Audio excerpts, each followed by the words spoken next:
When George first writes the script, he has in his mind what the movie's going to look like. When he goes to shoot it, it's remarkable to watch him shoot because he shoots like no other director I've ever seen. He's going and getting elements. He's not getting a finished scene. When Obi-Wan was walking around in Camino, George showed him concept paintings of, okay, now you're walking down a hallway and you're looking and you're seeing the cloning facilities, but there was nothing for him to see. So it's very raw and it's very rough, but what he's getting there, he's getting the Obi-Wan element.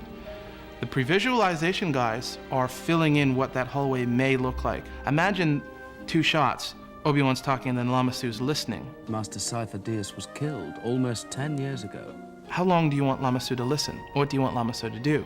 So the animatics team will put in a rough Lama Su, and then George can cut that in the Avid and can start making decisions on how long do these shots need to be. You pick up pieces of shots rather than shots as a whole, and then you construct the shot later. You're able to collect bits and pieces that go into the images separately, sometimes a year apart, and just stick them in. It's a very different way of approaching the medium. It's virtual filmmaking, and it just is an enormous tool for everybody who actually wants to be able to explore and see it in real time. It's a way of making movies where you don't do one process and then go on to the next process. It's like you do a little of this, a little of that. It's more like cooking, and it's more like painting.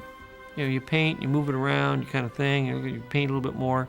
He can shoot blue screen with nothing in there except for the actor. The animatics group can then fill in a huge city. In film, it very much had developed along an assembly line fashion where you did this piece and then that piece went to that piece. For me, I don't work that way. I'd much rather kind of go around and put things together, look at them, and then move them around again and look at them until I get them the way I like them. That can be very expensive. So since I have to finance my own films, I had to develop a system where I could have that kind of creative freedom and it wouldn't really destroy me financially.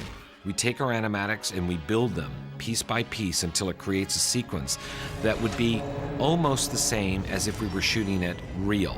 And that's a huge change in the movie process because it allows the artist to have much more control over the images and the type of images. You don't have to go out and sit on a mountain for 3 months waiting for the light to get just right. You can actually create it and make it be just right, the way you want it in your mind's eye.